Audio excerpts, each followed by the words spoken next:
Welcome to Whose Turn Is It Anyway, your board gaming podcast where we cover the biggest conventions of the entire planet. This is the Essen Spiel 2025 episode, and I am joined by none other than the sultry Davey. Hello! Who always introduces himself as this, hello! You were higher. You had a higher pitch on the vlogs we did. You went, hello! Was I? Yeah. Hello! I quite liked it. Hello Seeing where you go with that. Yeah. But we also have a special guest with us, which is It's a bit Father Ted, isn't it? Hello! It is a little bit. Yeah. It is a bit. But we have a special guest. We don't have anyone else from the Whose Turn crew on this podcast, so we've got someone else in. We've got none other than Mark Monk from NinjaGeekGames. Hello, Mark. Hello. Shall I do my hook? Yo, what is up? Yes, please. I just did it. Oh, There you go. okay. When you did that hello thing, Yeah. I just got Mrs. Doubtfire. Hello, children. Lassie, I'm on the way! That pretty much sums up the week we've had. Yeah. We're knackered. Yeah. I think that's the first thing Yeah. to say. Anyone who does Essen or big convention, which is a long time, like Essen's 4-day convention, but you got to add the travel and you got to add, bits and bobs around the event. And I think in total we was away for 6 days, something like that, nearly 7. Seven, Probably. yeah. Yeah, Technically seven, yeah. Technically a week. So yeah, whew, what a week. Yeah. What a week. So we'll try and keep the energy levels as high as possibly can, but bear with us Yeah. because we're flagging. We are absolutely flagging. It's like a, 13-hour travel there? Yep. Yeah. And then we get straight to it the next day. So Yeah. It's All go. there's no rest. there's no rest. There's no rest. No, it's full on, but I wouldn't have it any other way. It's fantastic. No, exactly. It is what we go for. If there was another week, I would still be there. I'd probably be like a proper zombie, but I'd still be there. It would be 3 husks. Yeah, that's shambling around. Games. Yeah, that's it. Just give me more games. Yeah. But there we go. So we are, if those who listened to our Essen coverage before, we're just going to kind of break it down, our journey there, all the things we got up to, and more importantly, the games we played and experienced, and try to capture a little bit of that Essen magic for you listeners to, feel like you were a part of it. That's the purpose of this. So should we get straight into it? Because we've got a lot to cover, right? Loads. Yeah, Got loads. So let's, we need to sleep at some point. Yeah. And we record this the day after we got back. Yeah. Just so everybody knows, this is the day after we got back. And We're committed, right? yeah, we want to get this stuff. We are committed. We want to get this stuff done. So let's talk about the journey. The journey over. So this year, like last year, we had a kind of split journey experience with trains and planes. And this year, we all assembled into Mark's van. 18 van. Yeah, the 18 van. And that was a solid choice, Yeah. I think, because Yeah. that van was roomy. We had space, not only in the back, which was helpful on the way home, right? But even on the way there, we had the space, and that was great. But we travelled together with myself, obviously, Mark and Davey. We had Taz, friend of the pod, Yeah. who joined us, also known as Terence, but we call him Taz. Yeah. So Taz, if you're listening, He was doing our camera work. he was being cameraman, pack mule. Yeah. We'll more about that later. Yeah. And we also travelled with Paul Grogan from Gaming Rules. We did indeed. Who? I know. Yeah. Some guy in the car. Yeah. He Yeah. travelled with us. Thumbs up. We gave him a lift. Yeah. It just happened he was going to Essen. Just happened. Can you give me a lift to Essen? Yes, please. Jump in. Of the biggest bags you've ever seen. Yeah, he preempted his trip with how many suitcases? He had 2 suitcases and had nothing in them. No. They were empty. Yeah. And he's like, right, I'm preempting what I'm going to get back. And I still don't think it was enough. Well, on the way back, I thought he'd brought his lucky anvil back with him. Stuck it into his suitcase. It was so heavy. It was Yeah. so heavy. I think I nearly kind of pulled my back out trying to get that thing out of the van. But anyway. So We did yeah, a safe lift. Yes. We counted. we did. 1, 2, 3 lift, and we lifted it in. Davey made us do a safe lift. He's used to this with his old job, boilers. My whole job, boilers. Moving boilers around, Yeah. which aren't light things. So we drove over. On the way there, we obviously took a pit stop. People are getting a bit hungry, all that kind of stuff. Yeah. So we stopped at, I can't remember what services it was. Services somewhere. I don't Doesn't know really what matter, does service it? It was No, not far doesn't. from. Where was it? It was not far from Aldershot. Okay. Yeah. Yeah. Because I've been there before. Yeah, fair enough. For those service geeks that like to know which services we stay Write at. that down. Yeah, quick, yeah. What's your favourite service station? So yeah, and we all kind of stopped, toilets and stuff like that. Davey went to Greg's, popped in, and then walked out and had a weird face on him. And we were all going, "What the hell's happened to you?" So Davey, explain. I think I rolled a natural 20. Charisma check. Yeah, that's it. I walked in. I just started chatting to the lady behind the Greg's counter, and I was like, "Because I got Monzo." I was like, "Oh, I've got the Monzo app here," and she was just like, "Oh, You know how to woo the ladies, don't yeah, you? I know." Got my Monzo. Got my Monzo out, and she said, "Oh, we're not doing the hot chocolates," and I said, "Okay, I'll just have a chicken bake just to keep myself going in the morning," and then she winked at me and then slipped in 2 chicken bakes into a bag, looked around loads to make sure she wasn't getting caught, and then just kind of gave them to me and then ushered me away. And I was just like, what is happening here? This is just a weird occasion to be happening at Greg's at whatever time it was in the morning. So yeah, I came out to you guys looking perplexed and being a bit And happy. Yeah. It's more ambivalent. It's his face didn't know what to do. He's like, I've got 2 pasties when I actually only bought 1, but also I kind of feel violated. Yeah. So I don't quite know it what was happened. weird. Yeah. Just for the listeners, there are other baked good cafes out there. Yes, Yeah. We don't. We're not sponsored by Greg's. Maybe If you want to sponsor but we us, want though, to. yeah. But we're happy to be sponsored by Greg's if they've got the marketing budget to Are do you so. going to tell Yeah. them what you've named her? Yes. Go on. I'll let Davey tell her. Oh, what? Double Bake Brenda. Yeah, double baked Brenda.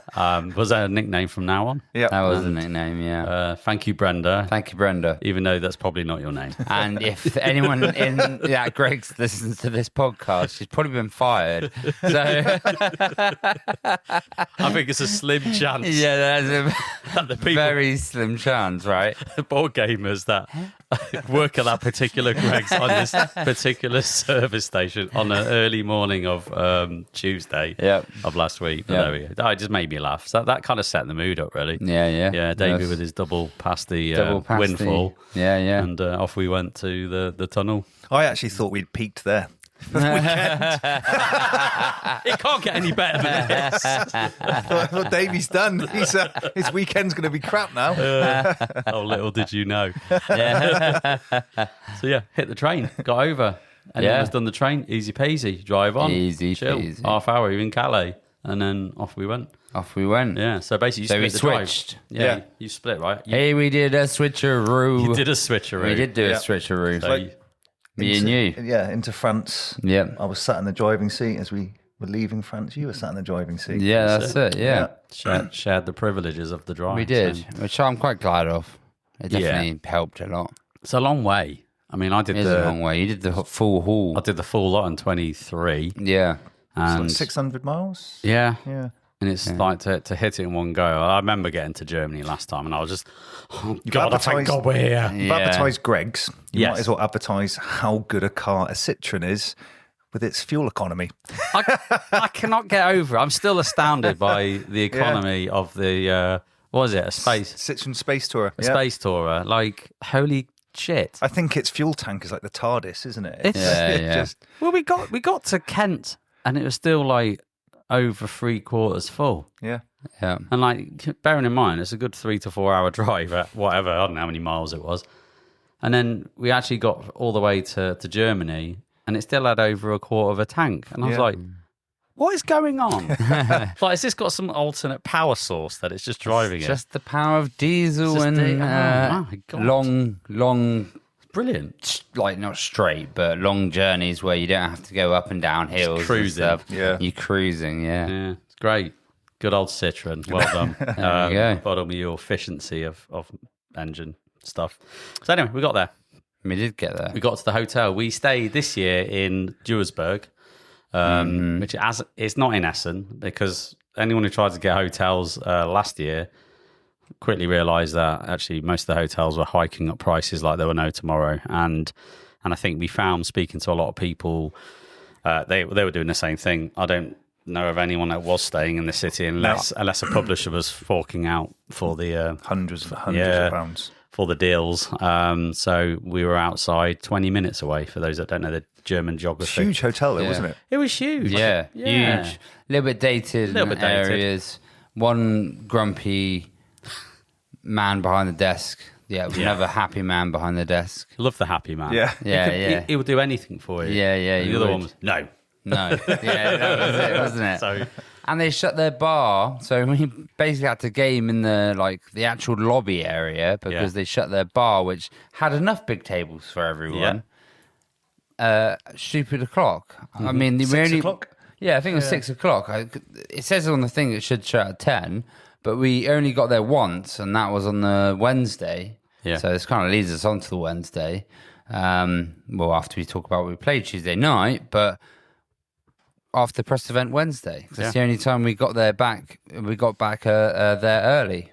And we used the bar to walk through to breakfast. Yeah. That's the only time we saw it. So weird. I think that was the only major complaint. But their bar was a help yourself fridge. Yes. Yeah, it was. Yeah. So they did have drinks and alcohol you could get, but it was literally, it's like just open the fridge and pay at the reception. Kind of weird, wasn't it? Yeah, it was like a vending machine could do that. But they had the bottle opener as well, didn't they? They did. They did, yeah. I think they're just trying to be efficient. It's like, we don't need all this staff. We'll just have the I'll do reception everything. guy who was also the barman. Car park attendant. And he probably cleans the room as well. Yeah. Who knows? But other than that, I mean, the hotel was great. It did what it needed to do. I was a bit kind of concerned being out of the city this year. I thought it might be a massive pain in the arse, and actually it wasn't. I mean, we never took the train in, did we? No. But we could have done because we're right next to it. Yeah. And It actually worked out because there were 4 of us. It worked Yes. out more expensive than an Uber. So we just once Ubered. we didn't drive in, we Ubered in. that's kind of the hotel. But we sat down, we chilled, we got some beers, and Davey had brought his copy of Roth. And we thought we needed a nice quick game because we're all knackered. Yeah. And rolled down the neoprene. We played Roth. I mean, we've talked about Roth on the podcast quite a few times. Yeah. First time for me. But it's your first. So let's hear about your experiences. Coming from chip theory, I thought it was going to be a long, complex game. You thought you were in for a too many bones. I did, yes, yeah. I was really surprised. Really quick, really quite brutal. Yeah. Lots of swearing at each other. Yes. I thought it was great. Absolutely brilliant. The faction abilities were great. Once I just figured out how mine worked, it was slightly too late. Yeah. Where I had to get people spread across because I could Who get... were you? Who did you I was play the undead, wasn't Oh, I? the Ooglan, yes. the orc kind of faction. Yeah. So I get a lot of VPs for winning areas. Yes. Yeah. So it was really good. Yeah. Yeah, you were that. I think, Davey, you were the Alden, the elf. Elf people to shoot people from around here, there, everywhere. And then I can't even remember who I played. The Shadow Stealthy. Stealthy dealt a lot of damage. Because I was quite far behind for the last 1 or 2 rounds and I made a good comeback. And you actually all thought I was going to win. Oh, you've done it here. And I was like, I've done it. And nope. The good old sneaky boy, Sneaky Taz, who's not here to explain his victory. He just kept quiet. And agreed with you, didn't he? Yeah, he's going to win, Mark. Yeah, Mark, watch Mark. Ooh. So basically, us 3 were just dicking each other over, and then Taz just did his thing and went, boom, have some of that, bitches. And snuck out a load of altar things. I think that gave him a lot of VPs into spaces. He was the ruining the dwarves. The ruining dwarfs, really cool powers. So really enjoyed Roth as always. Yeah. And Davey's got the nice metal pieces, so we got to play with those. Not that you actually need them, the nice pieces anyway. Don't need them at all, no. But it's took nice longer to play. Take them out and put them back than play the game, didn't it? Yeah. But they're nice to have. They are nice to have, and they look really pretty. Yeah, I mean, that's rough. We won't go into massive detail. I've done it before, so check the earlier episodes if you want to learn more about the area control dice drafting game. That is rough, but that's pretty much Tuesday. Hit the sack, went to sleep. Nice rooms. Yeah, nice rooms. We kind of had our twin rooms where the beds were literally together, so we had to create a courtesy chasm between the beds. Every time JP moved it away when he went out of the room, I moved it closer again. Yeah, so me and Mark shared everything. And what the toilet and the shower room? Yes, our toilet was kind of Saloon doors, wasn't it? yeah, Almost? it's like a saloon glass door that can open both ways, and then you walk in, and then there's like another glass door to your left, where's the like toilet, and then glass doors to the shower. But everything was kind of like parts of it was frosted, but everything else was open.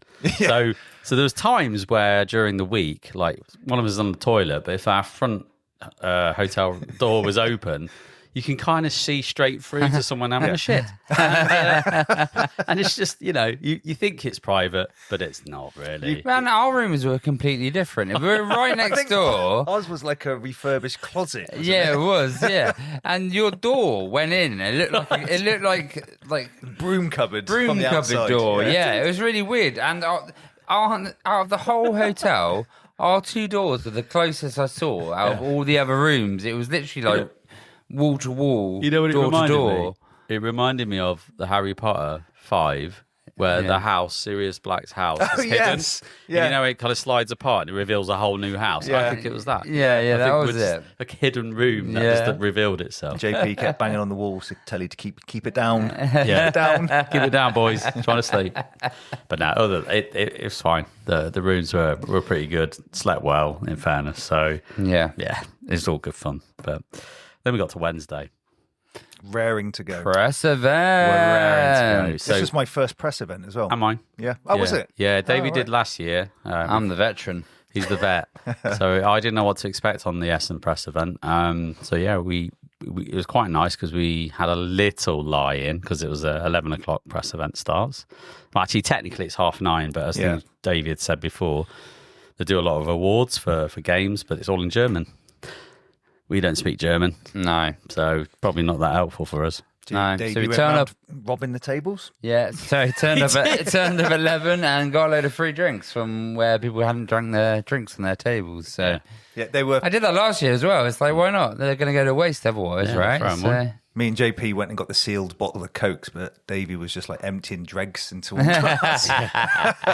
Making his own concoction. But for those that haven't been, the Hall 8, they kind of convert into a press event. Kind of, not all of the publishers, but a select number of publishers will be there with little stalls showing off what's going to be at the show. I think it's the publishers with the manpower, right? Yeah, the ones that they can spare somebody whilst they're setting whilst up. they're setting up the actual booth. But I don't know whether it's because Hall 8 is massive but the press event at UK Games Expo, that's pretty big in comparison to the size difference between Essen and UK Games Expo. Yeah. So I was surprised by not how small it was, but the size comparison wasn't huge, I thought. Yeah, you'd think it would be scaled appropriately for the it's size not. of this thing. Yeah. But no, you're right. Yeah. They mainly get the bigger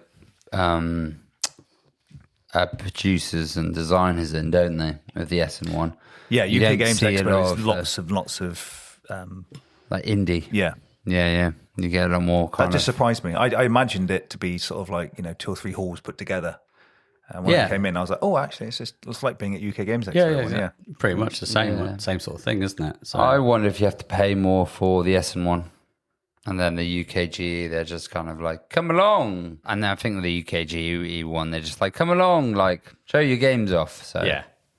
I think But it was that's still the good. I big thought difference. it was great. Yeah. Lots of connections, lots of things that I'd never even seen before. Lots of cool chats, lots of cool games. Yeah. There was an interesting one, which is a bit Primal-esque, which was called Boss Fighter, which I saw, which was great. Basically, you have to have a tablet down. All the cards have QR codes on the back. You scan in your character, which is usually a combination of 2 different types of decks. So like a fighter mage, scan them in. Those are your players. And then when you fight the monster, you'll scan your card that you play to the QR code scanner, and then the boss will react to it. And it's about finding out a puzzle about, why did the boss suddenly do this attack in this way? Or why did it react in this way? And it might be playing cards of certain combinations and, maybe play melee or maybe play ranged as the earlier ones. But later on, it might be like, don't play range melee.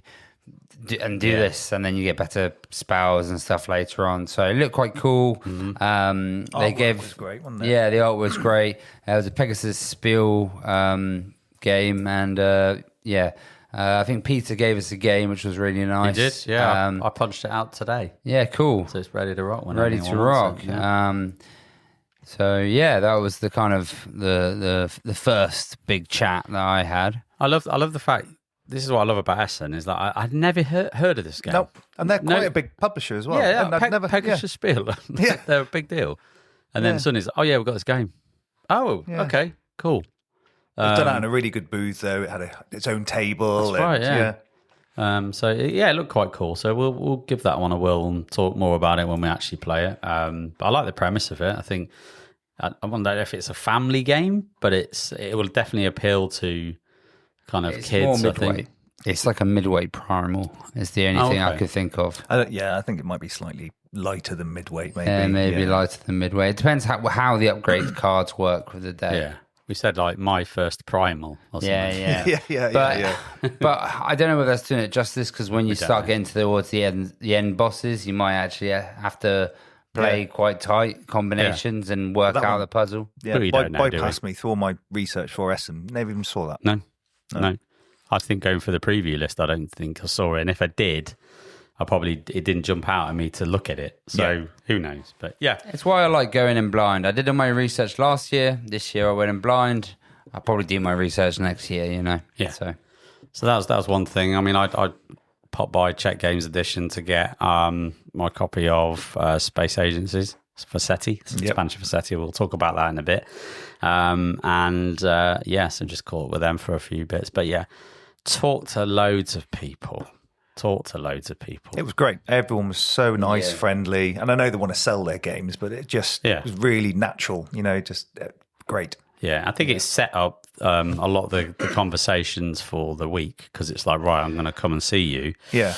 Because we had a really good interaction and it's just nice. And we met up with Paper Fort Games, Matt and Chris, and they were the guys that did Terraria. So it's nice to kind of see Matt again in person. Saw him at Expo previously, and just catch up about the things that we're doing. So that's quite nice. Caught up with the Mind Clash, and I'd kind of asked them about what the expectations are for the demo, because for those that don't know, I was demoing for Mind Clash this year again. I'll talk more about that in a bit, but yeah, I mean, that's pretty much my press experience, chatting to loads of people, designers. Great. I'd happily do it again. I thought it was a great day. Yeah. Well, I saw a game I'd never seen as well, that Synchronite Foundations. That's where I first met Timon. Yeah. What a legend. Yeah. Most dapper dressed person at the event, I reckon. Yes. Yeah. He looked like Tom Hanks from Big when he wears that. Yes. It's exactly who it is. Yeah, he had the energy of 10,000 men. And he did that when he demoed it to me and Mark at the start and the Wednesday. So the fact that he was still doing that on the Sunday is something else. The energy on Sunday was unparalleled, if not maybe even more. For those that don't know, check our socials, you'll see a guy in a white suit, gavel in hand, likes to smash that around. And it's one of the interviews that we did. And he was a legend. Bonkers. He's bonkers, but it's so much fun. Yeah, he was great. And passionate. I think that's the word. Yeah. He's passionate about his company and the game, and it really just sells through. And I love it when you've got people who are passionate about their products, because it's his love child. He's got books about it. Yeah. But they're not out yet. They're out next year, I think. Yeah. And he's made a game about it as well. Yeah. So it's kind of based on the political landscape that we've got, but it's in its own world and it's got its own spin. And it looks like it was a lot of knobbery. Game of Thrones crossed with Dune. Yeah. Crossed with more fantasy. Yeah. It looks like up our street. But you got a copy of this, didn't you, Mark? I did. We're keen. I'll set up a game, to try this one out and be dicks together. But while you were at the event, I went to the trade hall to find out where Medusa Games were. You slipped in, and I went to see where they were, check them out, say hello, and what time we'll meet up and what am I doing the next day. And as I was walking back, I met Flavian from Hachette, dressed up in all his glory.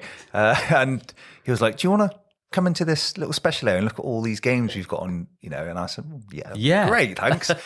And he goes, I've just got to get someone else. And then I said, okay. So I waited for 30 seconds and he came back and it was Z Garcia. Yeah. And so I was just hanging out with Z Garcia for like 20 minutes looking at these games. Yeah, it was brilliant. Absolutely brilliant. Nice. Now, if Adrian hasn't got FOMO and he'd be listening to this, he will now. He'll be like, oh, God. Yeah, but he would have been like, blah, blah, blah. Are you right? Z, how's it going? He told a story where he went up to meet Z and he was proper fanboying and he couldn't get his words out. Oh, no. Yeah, I know. He's like, I think you're really good. So, the fact that you just, casually just went, I'll just go and see some games with Z. No, You'll love great. that. Yeah. You'll love that. Well, he said to me, I recognise you. And I was thinking, you don't. You don't. No, you don't. Maybe he's seen me on Paul's channel. I don't know. If he's watched Paul's channel, he might have seen me doing some of the videos for him.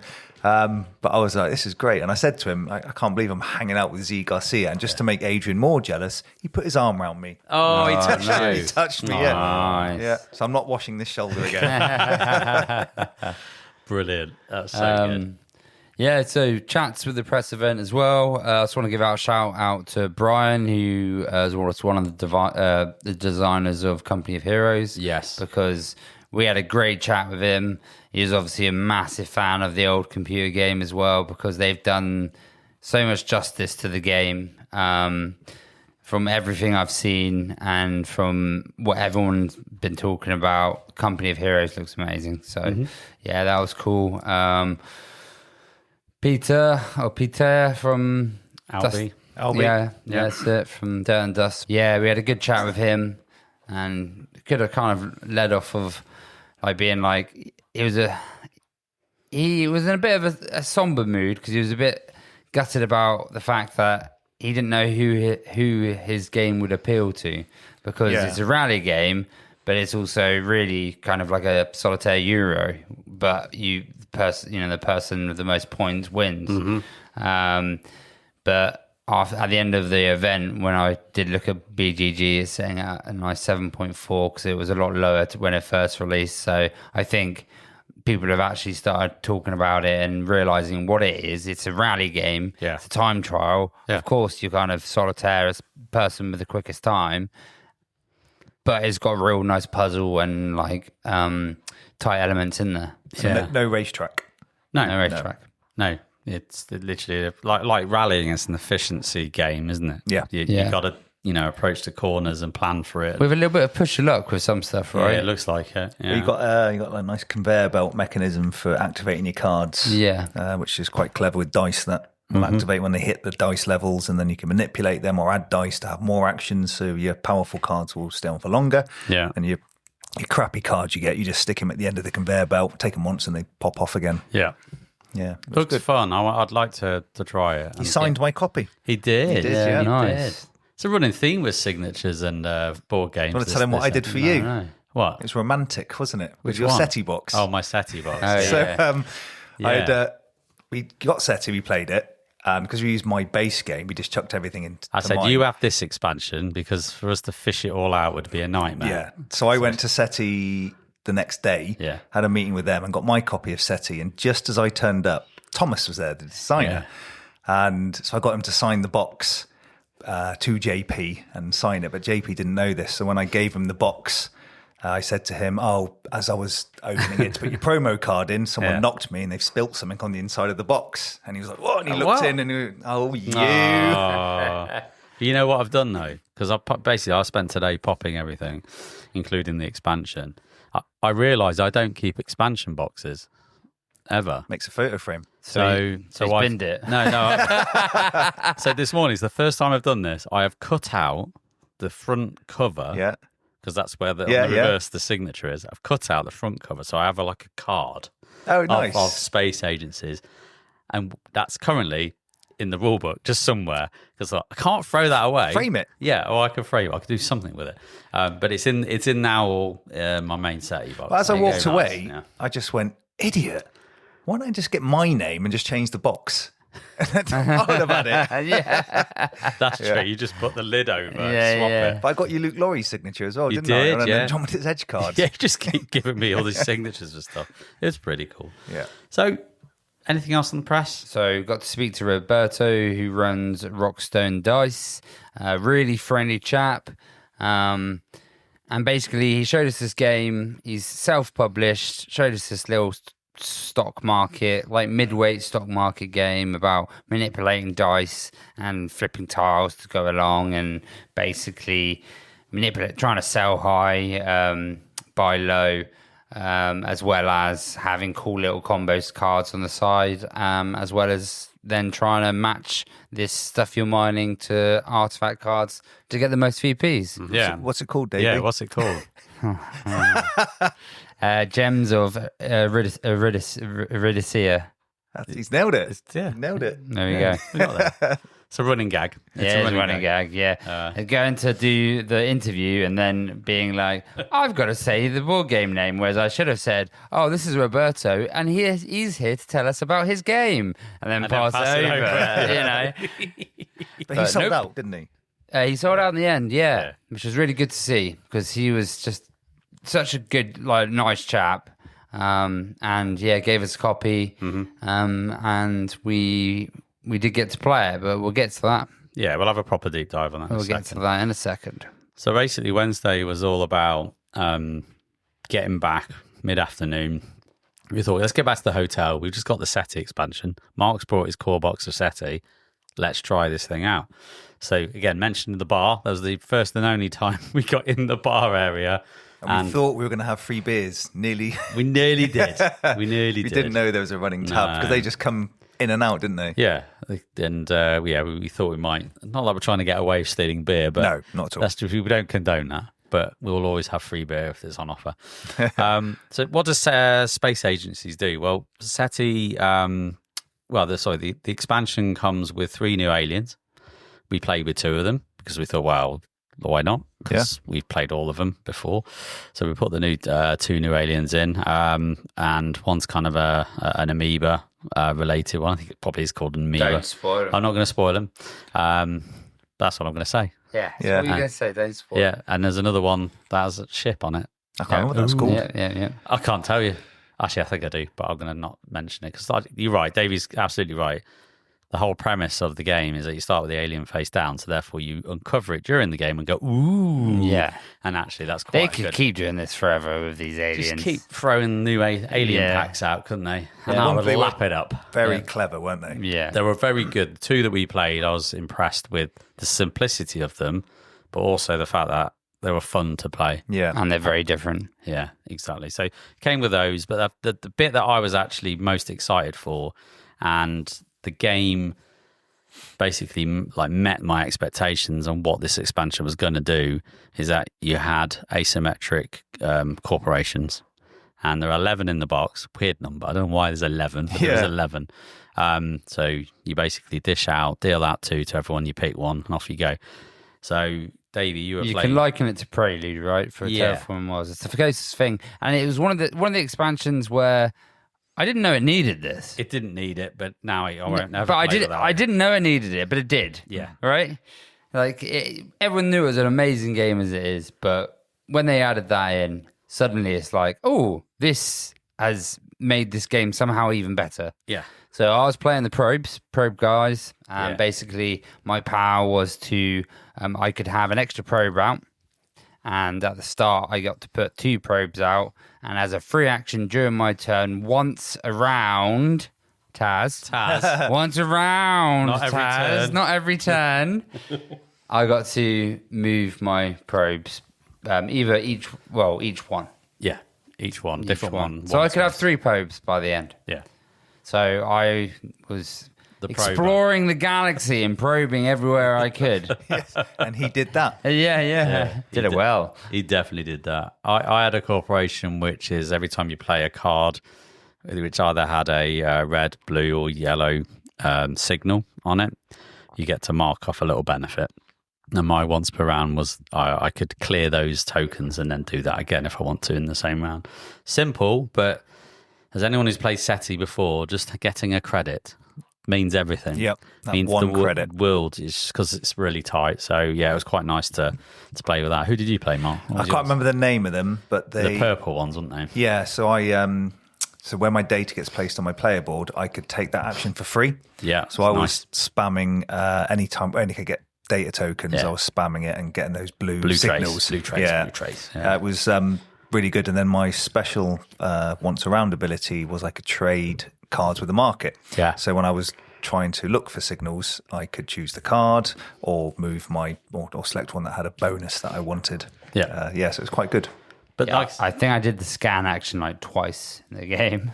yeah. But you were landing and orbiting. I was landing, got the moon. Obviously, I got the moon upgrade, so I was out there doing all of that and landing on the moons and doing all the probing stuff. So, but you get quick start cards with it. So when you pick your corp, you also have a bunch of quick start cards that you pick. A number of them, I can't remember exactly, and also then you have your starting hand. And the main change that it does is that you ignore round one. Round one doesn't exist anymore in this game. You start on round 2, so you actually have 4 full rounds. But your starting position is so much more stronger. You have more money, more things, so the whole thing's kind of open. It's all right. So basically, I liken it to like you having a nitrous oxide boost to the game. Yeah, and you start deep in, you have components out. You have orbiters or signals, kind of scanned or whatever. Yeah, you start with bits out there just to give you a leg up on something. And you expect this to shorten the game. It does That's not. exactly what I thought. Yeah. It doesn't. It doesn't at all. No. Makes it still meaty, doesn't it? Yeah, it does. Yeah. Still meaty, and it probably lasts a similar time. I mean, our game did last long. I'm not going to lie, but we had a beer and we were leisurely, like we were taking our time. Yeah, it was the first game of the afternoon. Well, the only game of the afternoon in the end, but now we played something else. Oh, did we? Yeah. Oh, right. Yeah. What I like about it as well is that if you introduced it to new players, they probably wouldn't know the difference because you're not adding in extra rules. No, it's you. I mean, they'll need to know why you might need to want to place a satellite, an orbiter out or something, but there's no new rules in the game. It's the same, isn't it? Yeah. So I have a theory on this, and I don't know if people will agree with me or not, but I actually think when a lot of games tell you not to do, they say, no, you do this, everyone be the same, no asymmetry, or like no mission cards, stuff like this. I actually think sometimes it makes the game harder for people because they don't have an avenue that they can pick and maybe think, this is what my strategy should be. Whereas when you have that in there, those mission cards and those special powers, like, I need to go for probes. That's what I'm going to be doing, is I'm going to be going for the probes and going for all the probe stuff. So as a new player, that's what I would have been doing. Yeah. But maybe not everyone sees it that way. But yeah, I'm of that mindset where I think actually asymmetry and sometimes mission cards help the game and help push you in that direction. Yeah, I largely agree with you. In SETI, I absolutely agree with you. I think SETI is a game, and I've seen it happen, where players get lost. They kind of don't know what They try to do too much, a little bit of everything. And they have to pass really early. Yeah. And then they watch all of the other players take another 6 turns and they go, oh, this feels shit. Yeah. And it can happen. I think Rob's experience of SETI was exactly that. And he just thought, well, it just doesn't make you feel good. No. But you're right. With the corpse, they just give you a direction. And don't nudge. And you nudge in there. Like for you nudge to orange, right? Which means you're going for orange techs. You want the orange technologies. Yeah. You want to be probing, as it were. You want to be out there. And it's like, okay, I'll kind of go in that direction. So I had some amazing probing cards come out as well. So it was a great game of SETI. You do. I thought I'd absolutely smashed my best score, but apparently not. I got mine. Bit disappointed afterwards with myself. But he thought he beat his personal best, and he didn't. But you get more project cards, you get more of this, you get scan tokens. Look, I think if you love SETI, buy it. I think it's going to make this game a lot better. if you don't like SETI, this expansion isn't going to possibly convert it to you. It's just more of the same kind of stuff. And yeah, if that sounds interesting, check it out. Yeah. So we I'm the SETI sensei, right? You are the I've SETI played it the most. You are the pioneer of yeah, SETI. exactly. Yeah. Yeah. Grandmaster. Yeah. 'Cause you played it 3 times on that year. Previous year, on the day I played it 5 times over the whole expo. That's crazy. Yeah. Crazy.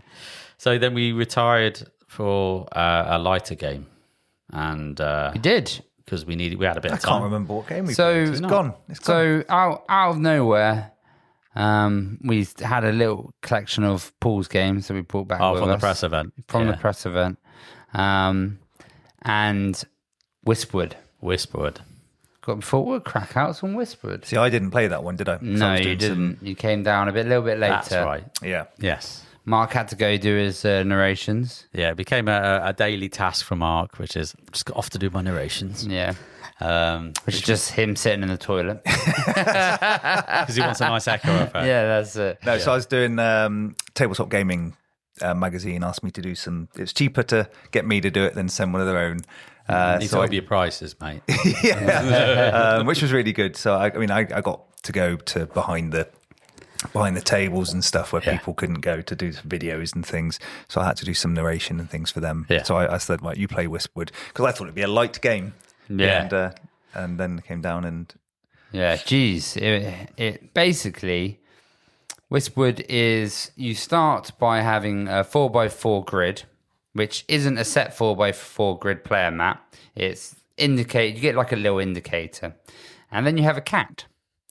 And the cat has 2 sides. The cat has a side where you can play actions to do stuff, which you flip it. And then there's a way of resetting it, but I'll go over that in a second. And then out on the on this rondel are spirits, wisps, and each one of these wisps next to it. So you've got different colours. So we've had orange, which were your jack-o'-lanterns. You had green, which are your witches. Mm-hmm. You had blue, which were They were like little stars. stars, like constellations things. And then we had it was like was it purple? Red and purple, I think. Yeah. Red and purple. And each one has its own. So this reminds me of like a bit of cartographers or any of those goals games where these each have their own different type of goal, or a little bit like what's the game you get the tokens out of the bag where you build a shop and they have different effects. Quacks. Quacks, Yeah. like quacks. So you have these little cards that give you an indication of what each one of these wisps will do on your board, Or how it was scored. or how it will score at the end, right? Yeah. And so on the board there is the wisps. Either side is the shape you have to make once you pick up that wisp. Once you pick up that wisp, say it's in an L shape, you can put the wisp in any space of the L shape, but the rest of it is going to be trees, forests. You can rotate it, and you can put that wisp anywhere as long as it's adhering to the rules, because witches have rules where the one we had was you have to place it next to your cat. Yeah, and all 8 squares that surround your cat. That's the only place a witch could go. And then you place it, and then from that then on, you have to kind of go off of what you've already placed. And you take that action, and then it goes to the next person. Yeah. The cat actions were you can reset the shop, flip it to reset the shop. I say shop, reset the rondel, the wispy wispy forest, and the wispy market. I think it's called the pond. Audi. Yeah. And then the Audi middle aisle. The middle of Lidl. Yeah, that's it. Yeah, middle of Lidl. Was there a deck chair in the middle? Was there? Yeah, It's always a stereo system that looks shit. yeah. And then the other action was to basically change the shape that of the wisp that you picked up. You can be like, actually, I need it to be this shape instead. Yeah, and then when you place it, because that's the limitation, right? Because you take the wisps, there's 2 shapes either side of it, and you have to do that one. So you're like, I want red, but the red's near a square. I can't fit a bloody square in. Can you choose which shape to do then? with that? Only if you do the cat action. Only if you do the cat action. Right, okay.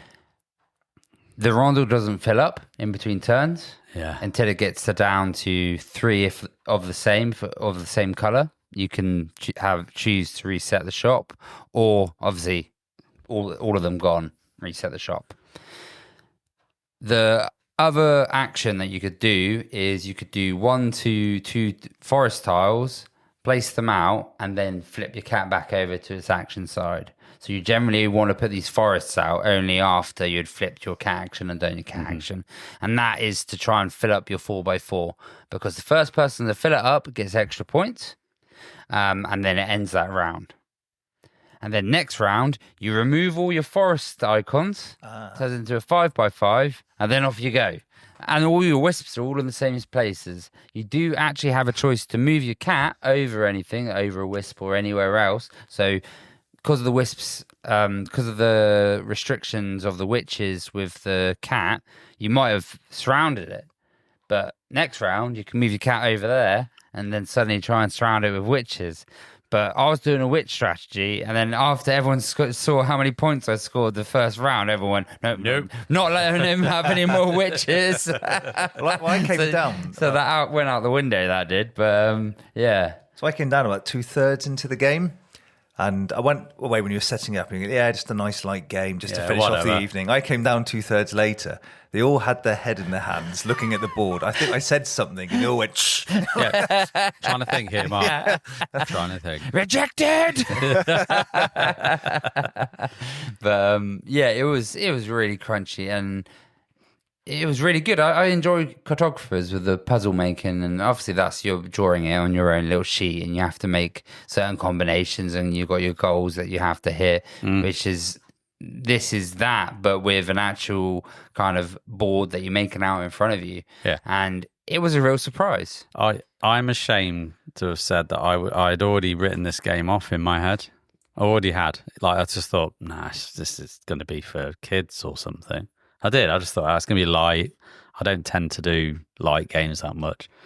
But because we did SETI and it was such a heavy game, and we didn't really want another heavy game to take us into the early hours of the morning, I thought, why not? Whatever. And for me, it's one of the most surprising games of the whole lesson is how thinky that was, the puzzle that evolved and layers over the rounds. I just thought, it's actually really good. It was really satisfying. It's a really satisfying game. Satisfying game, and I think you won, JP, in the end. I did the jack-o'-lanterns. I went crazy for because no one else was. Me and Taz ended up fighting over the witches. And he had this 3 jack-o'-lanterns. Great, but it was just a really satisfying game. It played. It didn't take us too long to play. No. Probably a couple of hours for free player first play. Yeah, that was probably just punching out the trees. Yeah. Hour and a half. I don't think first play. Yeah, and it's one that I might get to play with the family. Yeah, definitely. I can see that being played at Christmas.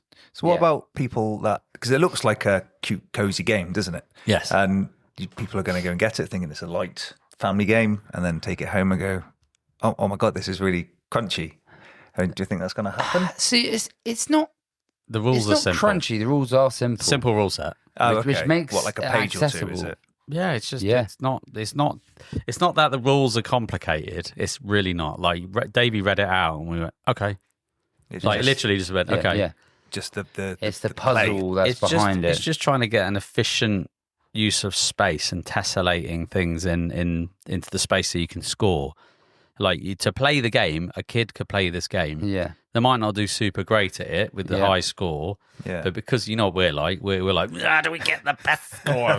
We're quite competitive in that but respect. They could have fun just building out their set in front of them. Yeah. And you can there's also I picked the poor 2 goals to start rather than the poor 1. So there's also an easier set of goals. Difficulty. Yeah. Oh, okay. Oh, right. Okay. So you can choose difficult. It does look good, and you come back as soon as you finish. You're like, that was great. Surprise hit for me completely, and I love it when games do that. Yeah. I wrote it off. Yeah. I wrote it off, and I shouldn't have done that. JP, never write off a game till you play. Yeah. We went ghost hunting and found Westwood. We did. Yeah. But that was pretty much the games of the Wednesday, and then hit the sack Thursday. Yep. Day 1. Day one. It's day 2. No, it's day 1. It's day 1. Yeah. Day 2. We've had this constant argument with Davey. He's like, no, we've been here 2 days, and no, we don't count the press day. It's not the official day of the That's con. T-1. It's like day 0. It's like the pre. I would accept it if it was like 0.5. So if it was like 0.5, that's fine. So then this is 1.5, right? This isn't day 1. This is 1.5. But when you do D&D, right? Yeah, don't yeah. you do a day 0 or session 0? What was session 0? Yeah, but I don't care what they call it then, though, because there's no buy you in session 20. I don't know what session we're on anyway. All right then. Yeah. Cleared it up. So, all right, day 1 / Thursday. How's that? Day 1.5. Yeah. So, whatever. It's rejected. Again, thanks to Mo. Let's talk about Gems of Iridescere then, because we talked about Roberto. It was the first game we demoed. What I loved about Thursday was within minutes, we're demoing. And it's like, right, bang, we're getting on with this. Yeah. And I love that. It's like, right, no time to mess around. Let's play a game. So I saw it and I spoke to him and I was like, this is where I want to go. Let's go speak to him and book in a demo. Did you play a full game? We didn't play a full game. We played like 3 rounds. Yeah, probably. We got just over halfway up. Okay. Dave, I'm sure will explain what that actually means. But Yeah. So we went there and he was like, I was talking to someone else who was like, oh, I'm really glad to be down here because I think he's from some part of America or Canada. Sorry, Roberto, because I know Canadians and Americans hate getting mixed up. But and he was talking to another American or Canadian who had come over to Essen as well. She had bought the game, the deluxe version, and then we got chatting, and I was like, oh, yeah, can we sit down for a demo? And he just basically went full in mode and was just like, yeah, come sit down, we'll demo this out and then you can have a copy. And I was like, before he didn't even ask anything, I was like, okay, great. So we sat down and we played it. The main concept is you start from the very bottom of the board, like kind of outside the board, and you have to flip a tile that's adjacent. Adjacency is kind of orthogonal, horizontal, like orthogonal, right? Yeah, well, they're hexagons, so it's kind of like anything that's not behind you. Yeah, anything so you can't go back. Can't go either back. Side or forward. Yeah. So first action is always a flag action if you've got a card with a flag, and then flip 2 tiles. You flip 2 tiles and then pick one to move on to. As soon as you move on to it, you get the gem of that color, and then you also will get a list of actions that you can do. So three coins to mine, which means you're going to mine colors of that gem. To mine, you have 2 mining dice. At the moment, the cost of the gem, they all start at 2, I think. Yeah. All started at 2. So say I went on to a sapphire.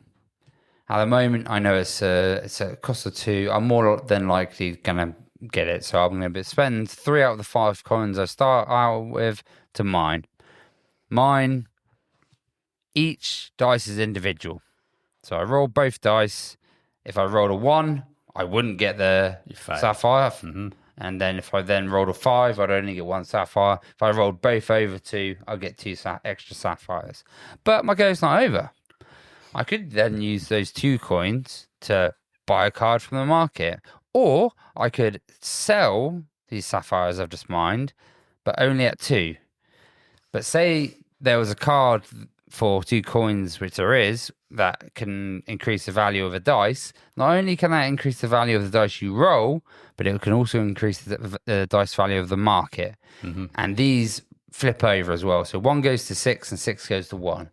So it becomes a little stock market game of, I need to get this low.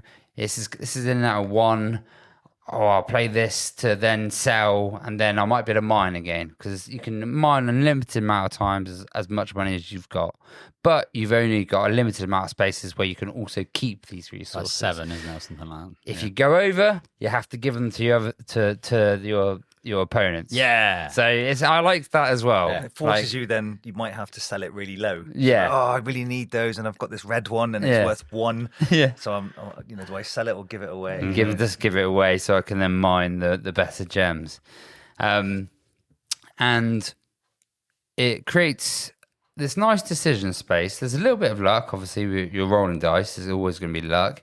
But there's mitigation. You know your odds going in. And the main concept of the game is to then use combinations of these gems that you're out mining to buy artifact cards at the top, which give you VPs, but also have little symbols on for set bonuses at the end. The other part of your end turn is you take the tile, and whatever colour tile that is, so I said sapphire earlier, that stock market then goes up 1.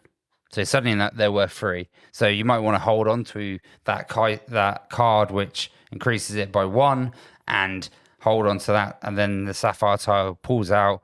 Next turn, it's going to be 4, right? So you'll have 3 at a value 4. You can get 12 coins and do what you will.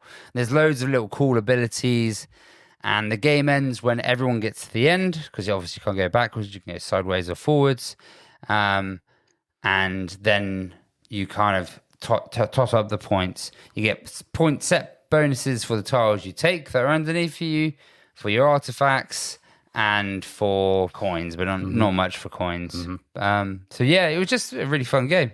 I like stock games anyway and market manipulation, but this was, again, towards the lighter side. Yeah, it's streamlined, wasn't it? But in quite a satisfying way. Yeah, I like the when you flip a tile and you can decide to go onto that tile, and you look and go, oh, Davey wants that. I might want it, but I don't want it. So you can flip another tile, and then you've got a choice, and then you could reveal something for somebody else. Yeah. So you don't have to do both, but it's a you can be a tough decision depending if you want to screw someone over or you're desperately looking for something. Yeah. And you get little bonuses, don't you? They get more powerful as you've moved up the mine. VPs or money or other things that kind of crop up. There was little black dice there. You get more mining dice, which you can hold. Yeah. So you can hold at the market of the mining dice.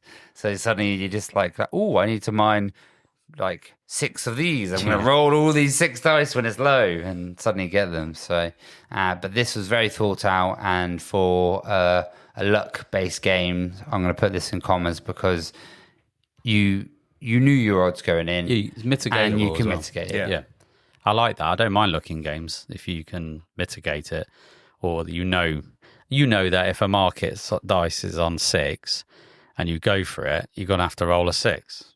So you know what your odds are. It's like, well, it's probably not going to happen, mate. Yeah. And it's up to you if you want to spend 3 coins. And sometimes you can, I'll take the punt because I've got money. But that's why you have the mining dice. So more dice means more opportunity, right? So you kind of get it. It's cool. Those market cards as well. If you stacked them with multiple cards of the same type, they would clear. So you get a new refresh of market cards, which I thought was good. Which barely any games do, which I really like as a mechanic, because markets clogging up can really stagnate a game. Yes, get stale. Yeah, and it's usually an afterthought with a lot of games. Yeah. Like Dune added the little tile in, which there's a token to kill the market. Yeah, kill the market, because stuff would stagnate. Yeah. So the fact that he had already thought of that was quite a good conscious decision. The art was cool as well. I was like a little robot that looked like Bender from Futurama. Yes. Yeah. It was really, cool. It's really, really pretty game. Cute game. Even for the basic. Nice. Deluxe version looked amazing. Really good. Yeah. Iridescence edition. So they called it. Yeah. Well, the tiles they look like the foil cards when you flip them. So each tile was looked like a foil card. Each resource piece was like a polyplastic, but nice one. Each player meeple was wooden, screen printed. Yeah, really good. Nice. What I'll talk about next then is forestry. So we got a demo kind of later in the afternoon with the game, and they were in Hall 4, and we had basically kind of a 2-round scripted demo, and then pretty much training wheels off, do what you want kind of demo. So at this particular moment, at this particular hour, I don't know what was going on around Hall 4, but it was loud. It was proper a loud din that you get at this convention or any conventions, but I don't know, it just seemed to be loud. And the guy teaching us, for me, his voice, not his fault, but his voice kind of blended into the noise of the room, so it's really difficult to hear. It was like, yeah, but in Sound that like Charlie Brown's mum. yeah, it was. Yeah, It was a that's it. bit Yeah, like yeah. that, and it's like, I had to really struggle to hear, and I think I had a banging headache that day just from travelling and that kind of stuff, dehydration probably. But probably thank God it was scripted, because if it wasn't, I don't know what the hell I'd be doing. So he basically took us round, and we kind of followed through, and then after that, having looked at the player aid, it kind of made sense. But anyway, so forestry is it's got a nice circular board with large hexes, with kind of 2 rivers kind of cutting the whole board into 3 sections, and you kind of got a 3 coloured forest areas, and on there you've got tiles of trees, basically different tree colours that you can have, and different areas and pickups that you can kind of do from the river and tiles and stuff like that. And each player's got this little forest, well, I don't know what the official term is, but the forestry wagon thing that will go around. the excavator? The excavator, yeah. It goes around and picks up all the logs and sorts. I don't know of if it is an excavator. It's those machines, I think, that they basically go around the tree and it cuts it, and then it? pulls it grabs out. it and pulls it out. That's probably exactly what it is. So Yeah. forest loggy excavating machine. Yeah. You get what I mean. Yeah. You get what I mean. So you kind of have that as one of your kind of main action mechanisms in the game, and you've also got your kind of manager who sits on the outside. So it's kind of like a rondel, which has worker placement spots to do different things, or different offices and buildings that can activate different actions. And ultimately, what you're doing in the game is you're harvesting trees of certain colours that you want to fulfill contracts that you've got. And the contracts will be to process the wood into different manufactured items like toys or board games, or because they did have a board game contract. Yeah, it was quite a nice little nod. I think it had a Galileo Galilei on the art, because it's the same publisher. But they have to be matched with conservational projects. Yes. So like one of them was water, one of them was sunlight. So your tree, those types of trees needed sunlight, so there was a little bit of set matching to do the contract. Yeah, it wasn't just get red tree, sell red tree. It was a bit more complex than that, and the different combinations that you need to do. So yeah, you can kind of move your excavator around the board, and you can do different actions. You can harvest, and forestry in general, if everyone's harvesting trees, then there ain't going to be many trees for you to deal with. So you got to also plant new trees in there, which use your seedlings, and put the seedlings in so that they will then grow into trees that can be harvested in the future. And your player board has got a lot going on it.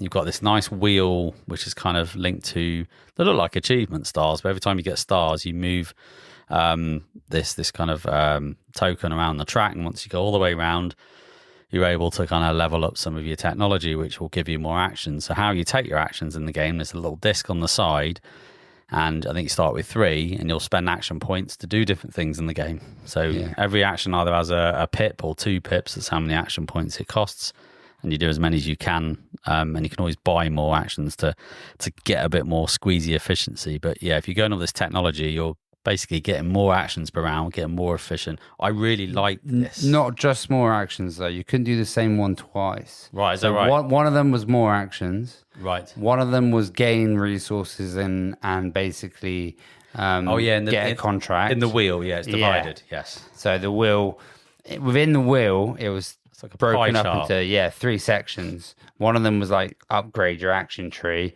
One of them was like, I can't remember what one of them Get did. stuff. And then the other one was like do one of the building actions. But yeah, that's what you got from spinning around the wheel. So yeah, if you go around once, you could do the tech. If you go around again, you can't do the tech because your cube's on it, so you've got to move somewhere else. So that I like that. It's like, well, where am I going? What am I doing? And I like the sense of progression in the game. So I think once we saw the majority of the actions being scripted out, I think you were in a similar position, Davey. It was like, oh, right, I kind of get what this is doing now. I basically, when he was talking and pointing, I just had to look where he was pointing, and I just had the player action sheet in front of me, and so I was like, well, I think that's that action, so that's what that does, right? That's what that does. Yeah. Just trying to work. Just sat there trying to work out because I couldn't hear him at all. No, exactly. And I think by the time the demo is kind of over, I enjoyed it. So I kind of see where this game's going. And then he said, "Oh, by the way, there's an advanced mode where every player has asymmetric abilities, and that my one had like drones on, and I was wondering, where's my drones? But that's on the other side. That's on the B side, and I think yours had does it have the separate board with the line? Mine was like a little puzzle that it was the biologist. Yeah, that was it. Yeah, and it was all about like microbe tree biology and doing this separate little puzzle. So we don't know. We don't know how those play. So, but I was like, actually enjoyed that. So I kind of want to learn more about it. We haven't played a full game of it. It's a weirdly like. It's not area management. It's not area control. It's contract completion with some worker placement. There's like 3 spots of worker placement, but then you had which reminded me of the robot from on Mars, where that you would do the different little actions with that. But yeah, there was just 3 spots for worker placement, and then the rest of it was kind of doing other actions because they're on each spot of one of the worker placements. There was like 4 different actions. Yeah, and then you could upgrade it, but only one person can upgrade it. But then when anyone else did that action, you'd be getting a nice little benefit from it. Yeah, I wanted to play it because I wasn't able to go to the demo with you. And one of you got it, didn't you? I picked it up. You picked it up, yeah. And I was like a little bit disappointed we didn't get to play it because we had so many games to choose from. That was one of the ones that I would have wanted to play, I think, over the course of the week. It will definitely come into GridCon if I don't get to play it before. Yeah. So I will be bringing it. But as I went to buy it, I had a chat with the person behind the desk because it was Pink Troubadour as the publisher. Yeah. And little did I know, it's actually the designer of the game. It's literally right. a chap called, and I'm going to butcher his name, but Mikhail Paish, something like that. So apologies if I've butchered your name. But yeah, he was the designer. And I was like, oh, what, you designed the game? He went, yeah. I said, wicked, would you sign my copy? And he went, that third one you had. And he went, absolutely, I'll sign your copy. And then I had to take it out of the cellophane, and then off we go, signed it. And I thought, I'm chuffed with that. And that's awesome. So we had a little chat with him, and it's all good. And then meanwhile, Davey was like, ooh, what's this other game that's on the table? And very intrigued. So while we were playing Gems of Eurydice, Sonia came over, who was a patron of Paul's, and said, oh, I recognise you. And I thought, oh, it's going to be from the podcast. It was like, he's infamous. It was like, oh, you're on Paul's channel. You did all the primal stuff. I was like, yeah, that's me. I was like, yeah, that's me. But she basically said, oh, yeah, I want to go over and try out forestry because we're chatting about what games we wanted to try. And she said, it's a shame Pilgrims only has 1 table because it looks really good and I've heard loads of good things. So I saw it there and I thought, you know what? I'll just pick it up. So I picked up Pilgrims, and then I got the developer to sign it because I was jealous of JP getting everything signed. Well, they said, oh, he's just literally, he's the one that's teaching it. Yeah. And you went, I don't want to bother him because he's in the middle of a demo. And he went, he will love it. Yeah, they said he would love it. So I said, okay, cool. So I went over and got the box signed, and then he did an illustration on the box as well of because he obviously did the artwork as well, which was really cool. So yeah, it was Radim Jurda who did the designer and the artist. So yeah, we got to play that later as well. We did. Yeah, which we'll talk about in a bit. Talking in a bit. What about you, Mark? I did no demos that day. The morning I did demoing Medusa Games. Yes. Yeah. So I thought I was going to do Oranges and Lemons, which is a game I do like. It's a nice worker placement. But I ended up doing one of their prototypes for a game that comes out in 2 years called The Great Fire of Chicago.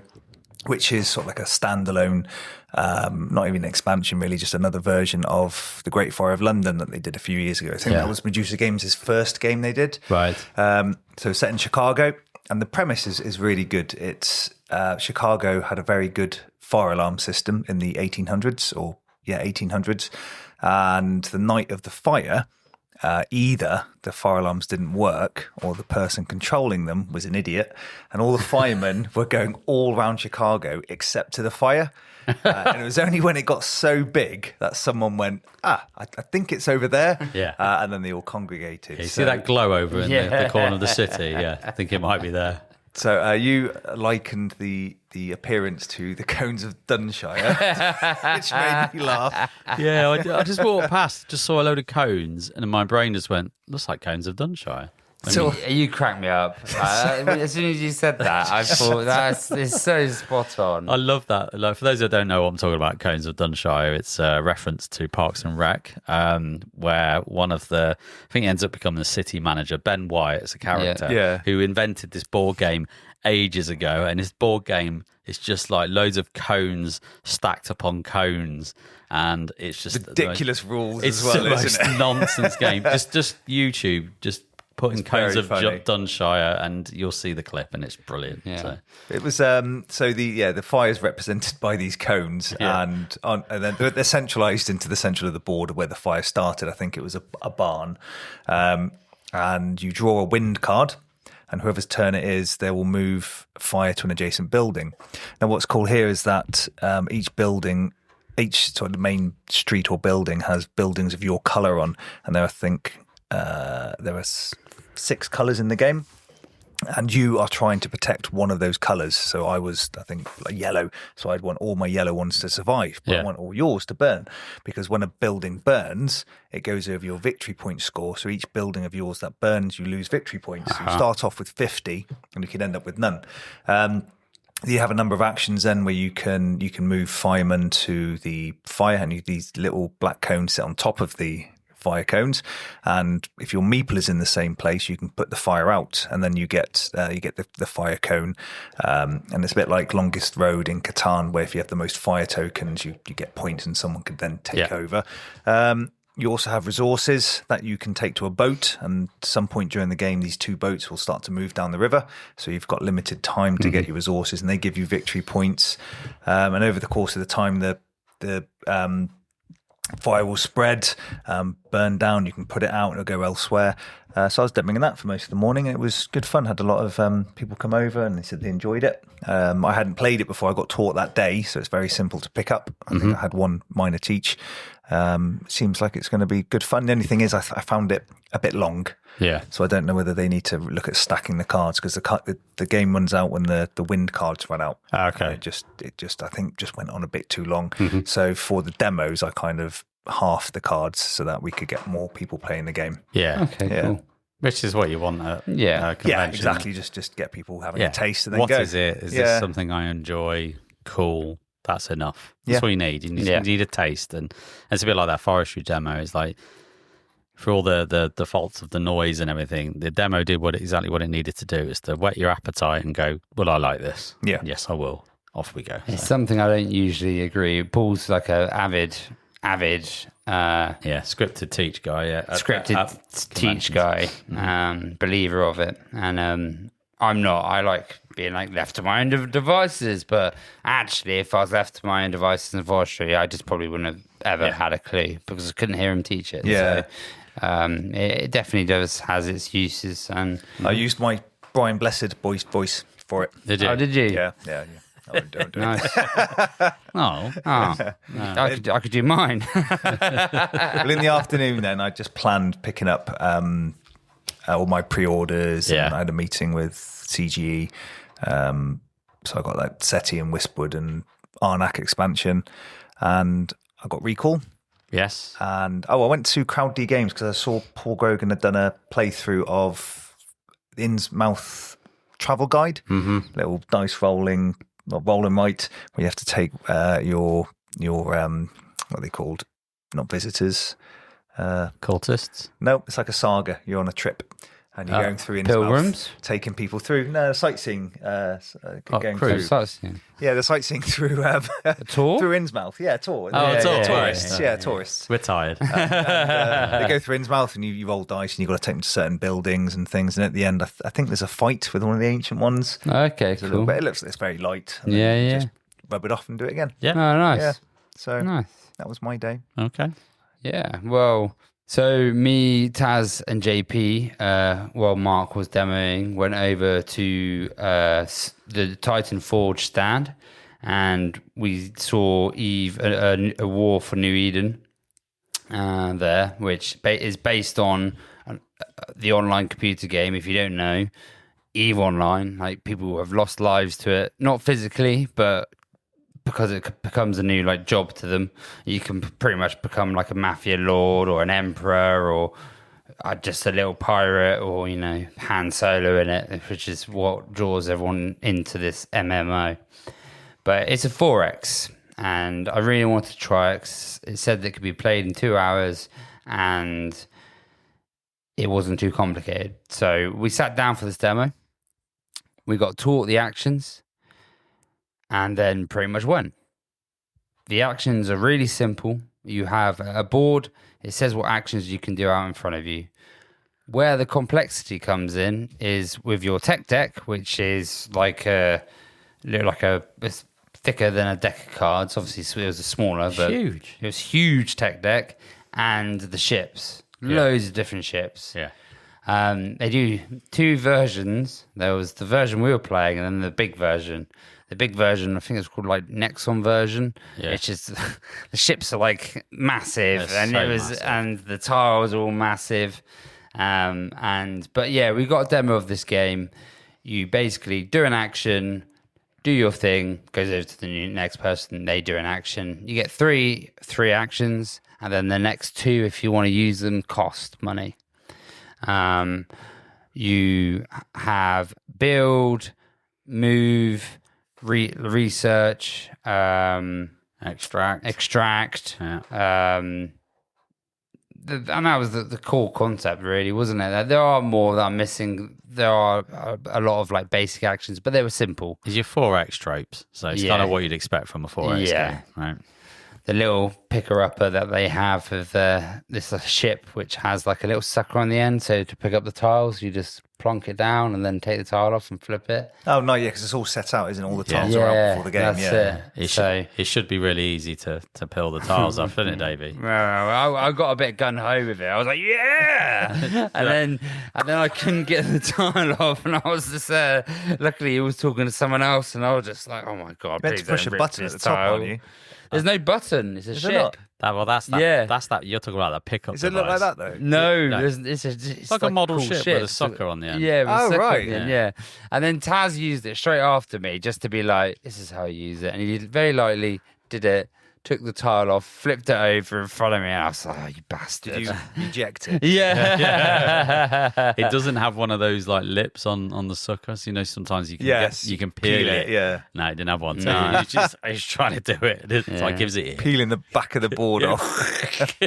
But what's unique in it is from this research deck, you have 4 research slots, and you can just pick any and put them there. And then you research. In your research phase, you put it there, and depending on how many research buildings you build out, you'll get more tokens, obviously. But anything you want. There's no tree. It's just all linear. This is your research. Where do you want to go?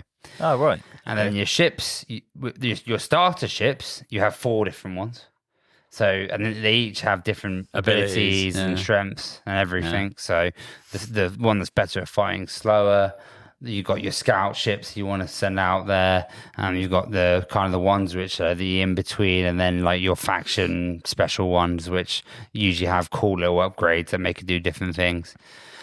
And that's pretty much, you go out, you flip it over, you might get resources on the belt, which then you can extract. You then can build a refiner there, which will then do it for you as an income. And then there's combat. Yeah. And in combat, it was very unique. You have an attack value, and you have an evasion value. And basically, what type of dice is white or black, The whites have less damages, but more hits on them. Yeah, more targets. More targets. Yeah. And the black have more damage, but less targets on them. Yeah. You choose what combination if it's both, but otherwise, if it's just one color, you roll that color. You roll those dice, and then you have to match or beat the evasion value to actually hit it. With target. But then, you don't know how much damage you do. Yeah. You might be like, oh, I've hit it. No, I haven't rolled any damage. That happened all the time. Just you. It's like target. There's no missiles. Is that when I kicked you to a stormtrooper? Yeah. Or the opposite was missing. just firing everything and not hitting a sodding thing. So, And it was 6 damage, but I haven't got any targets. Right. It was quick, clean, and easy. It's very clean. And That's great. off you go. And it was just done really well. And if there's multiple ships, you just choose your ship to do and who it's targeting. And then you roll. And then next player chooses a ship. And it's all done via initiative as well. So I said next player chooses a ship. It's actually done on initiative. But yeah, you have a lead ship in the conflict, and you can have others that support it behind. Yeah. Okay. So you kind of have like a a formation. Yeah. In a way, it's not a strict formation, but yeah, certain ones will support the attack, and then you can kind of mix that around. So very clean system, very clean system, which is good because sometimes these games live or die by their attack. Combat mechanism. So that's why I think they said you can play in 2 hours. And then the VPs, it's not just VPs for killing. So like you blow up a ship, you can get a VP, but you can get VPs from trading at the market for getting certain materials. You go to the market as a trade action, trade there, sell those materials, get VPs. There's VPs in tech by doing the research in certain tech. Every faction was asymmetric. Mine seemed like the more war-y faction. Like one of my research cards literally was, we picked 4 random ones because it was a demo, but one of mine was every time you want to combat, you gain an extra VP. So it was like very, my guys seemed very, very war-y. Aggressive. Yeah, but I think they each have their own benefits. Taz's was more like turtly and basically wanted to build these like the Citadel City things and like farm VPs that way. But yeah, really interesting game. I really enjoyed it. Fun. And hopefully we can get in contact with Titan Forge and get a copy sent out, and we can get a play. And we'll I give didn't it get a to go. demo that. I saw it at the press event. Yeah. And it looked amazing. And then they had these giant ships that were magnetic because those ships you build in stages. Is that right? Yeah, so that's a variation, that's an expansion. Yeah. And you can build the ship in the middle and gain VPs. Add bits to it, don't and you? then, 'Cause it's magnetic. that's it. Oh, yeah. And then you also gain it as a ship to like fly around and do stuff with as well. Yeah, they look great. And then they had an expansion for a pirate faction. They did. And they start off in the center of the board. Oh, okay. Yeah, and I think Fighting everyone off. Yeah, but then if no one else wins, they win. So if no one, so they're literally trying to scuppering everyone. Keep you all at bay. Yeah. I quite like It's like that. target, Yeah, it's and like they start in the center of Targaryens, the right? board as well. Yeah. Yeah, exactly. Yeah. No one wins because I win. Ha. Yeah, so they'll just go around trying to mess everything up instead. Yeah. Fair enough. But no, it looked cool. It's quite exciting to talk about a 4X game that, especially a space one, that's new. Because usually you go down the same way. Is it TI? Is it Eclipse? Is it this or that? And yeah, I'm looking forward to hopefully trying that out and having a proper session on it. And one that actually hits the time the time allotment that it says and is unique and it's fun to play. Yeah. It's been a while since we've had one of those. Yeah, So. exactly. Anything else before we headed out on the Thursday evening? I think that was our Thursday. Yeah. I think that's enough for our Thursday. Yeah, long day. Yeah, I mean, in the evening we went to Fitzpatrick's for Gaming Rules Patreon, and we met up with a bunch of people that we did. Whoa. What? You had your schnitzels first. Oh, we had our schnitzels. Oh, yeah. Yeah, Yes, we we did. did. Sorry, my first one. Your first ever. How was it? It was beautiful. I had the same as you, didn't I? Yeah, Because I was a bit late because I'd been up there and I'd looked at your plate and waiting. Maybe I want that. I want what he has. That big meat slab, beautiful, covered in breadcrumbs. Yeah, you're right. Deep fried. We had the schnitzels. Davey had a currywurst. Because I wanted a currywurst, which wasn't the wurst. It wasn't the wurst. Yeah, that was my pun. Stole it. Nice, love it. But yeah, we did all that, and then everyone started to arrive. So Paul has a kind of room off to the side of this pub, and loads of people come in, and we got to meet the celebrities of the board gaming world. Some of these guys and girls that we know already, but. First one I met that I had not met before was Jeremy Howard. Yeah, I've met him before. He's lovely. Yeah, really nice guy. Nice guy. So he was looking over the table, going, "What the hell is this that you're playing?" And he went, "Oh," and then Davey was explaining Pilgrims, which I'm sure we'll talk about in a sec, to him. And so we met Jeremy. Mark Dainty arrived. Yep. As well from Not Board Gaming. Mike Dennis from Ready Steady Play was there. I mean, James Wilkinson was there. Yeah, James Wilkinson was there. And I met someone that I'd befriended a year before. Yes. So the year before, I stayed in a hotel not far from the Premier Inn in Essen. Yeah. And NinjaGeekGames was staying there. And one of their demoers called Cody, who he really reminds me of Shia LaBeouf. Yes. He does. Well, before or after his stages? Before. Okay, cool. But he is really... He's loud, he's fast talking, he's very enthusiastic, passionate about anything you say, wants to know more about you. He's a really great guy. And he was just there. And, I met him every evening last year for like 3 or 4 days on the trot. And he was there and I hadn't seen him for a year. It was great. Yeah, really nice. Good to catch up with him. Great fun. Yeah. Lots of people, good energy. Yeah. We had some nice chats and we decided to crack out Pilgrim because it looked...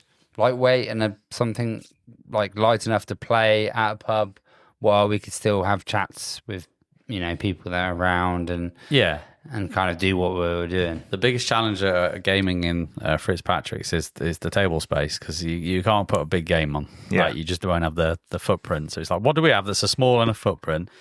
And Pilgrims fit the bill. Although it was edging, wasn't it? We managed to make it work. Yeah. So yeah. So the premise of Pilgrims is you're a merry band of, or you're trying to build up a merry band of pilgrims that go along adventuring. And you've got a grid board that comes out and you've got campfires on it with, I think it's like a, what is it, like a 5, how was it, 5 or 6 by 10 board? Something like that. I can't remember. Less than that. I think it might be like 6x6 or something. Yeah. 6x6? Yeah, it wasn't big. Okay. I think it was a square, but it didn't look like one because it's cards. Yeah, because it was cards. Yeah, maybe. Yeah. But basically, you place out item cards, and then in every campfire, there's a wanderer, what they called it. And the main aim of the game is you'll select an action on your card. You get 3 of them per round. And on that card, it has a movement icon. So your walking icon will be like two spaces, but it will be either orthogonal or horizontal where you can go. And it have a dot on it. That dot is where you can end up. And where you can end up, you'll get the thing that's underneath it. Once you've done that, you can place whatever you've gained out. If it's an item card, it can slot into one of your, I think they're called the... Companions, weren't they? Yeah, it was companions. They had a word for it, I think. But yeah, one of your journeymen, one of your companions, you slot it onto there and you gain the ability that's underneath them. And you get to do it. This might mean that you get to move again and pick up another card. And that means you get to then play that, and you might get something from that. We did the advanced, of course, the advanced versions with where it's got like a little map, and if you hit all these points, you get to cash it in for VPs. Yeah. But your main point of doing all of this and gaining a certain amount of items and these wanderers was to complete quests, which are down on the table as a market above. And once you've done this market, you've completed one of them, there's an ability on your main guy where you can set it aside, or there is you can just complete it and you slot it under your board, and it's like a little engine builder, right? So it means some of your movement actions are better, or you can gain VPs from doing certain things. And yeah, it had a nice amount of depth to it. It was like a movement puzzle along with set collection and contract completion. Yeah. I was going to say, it's not a game that I would have ever looked at to play. No. Not one. Me neither, I would really. have just walked past it 100 times in a row. And because you had it at the table, I thought it was great. I thought it was really good. And I liked your very objective cards where you cashed in your cards to get those. You either got a special ability engine or you got endgame scoring points. But then they stacked towards the end of the game. So you then got more choice of end game scoring points, didn't you? Is that right? Yeah. Because they're green and blue, and that's right. halfway through you got more green than blue. Yeah, so the harder ones, because you can spend items from your hand as well as ones that attach to your companions. And you might have had to get rid of a companion to do that as well. Yes. Yeah. You might have had to sacrifice them they're died on the adventure fighting a bear or doing something. They probably like that. ran away, but we like to think they perished. Yeah. We also had a little sort of like whoever gets here first scoring mechanism for on the board, didn't you? Yeah. And that then gave you end game victory points depending on what you got during the game. I think what I liked about it was the 4 kind of actions. You do 3 of them on your board, right? The way that you move. Yeah. It wasn't case I go where I want. It was like, well, if I take the horse, which is on my board, it moves in a certain way. And in this case, it was like a knight in chess. It did move like a knight in chess. So it's like I have to go up 1 and across 2 or whatever. And then that's the card I pick is there. And the knight in chess, the end pip was always at the end of the L. Yeah. So you couldn't stop in between. Exactly. And that's the puzzle in this game. That is the puzzle. How you move, what card you pick. And it's not just in case I'll get that one. It's like, well, no, I need to get myself in a position to be able to use the right move action to get there. And the fact that these are on your companions as well. Yep. As that was bonuses the clever bit. as well. Because if you took the horse action, one of your cards might have said, you can also do this move after. You level it up. That's how I get there. Yeah. Or it might have said, like, you can pick up a card on the way. So you like ride past and grab a wanderer and chuck them on your horse as you're riding past. Yeah. So it was a really interesting, unique like midweight game that we played, and we got to the table. So I'm really, really glad we got to play that. Yeah, fun. And that was it for Thursday. That was it for Thursday. We were tired little soldiers then, weren't we? Yeah. We were schnitzeled out. So off we went back to the hotel, got some shut eye, which is probably the only night that we got to bed early. Early. Everything else was air quotes there. Yeah, lots of you couldn't hear them, but they were there.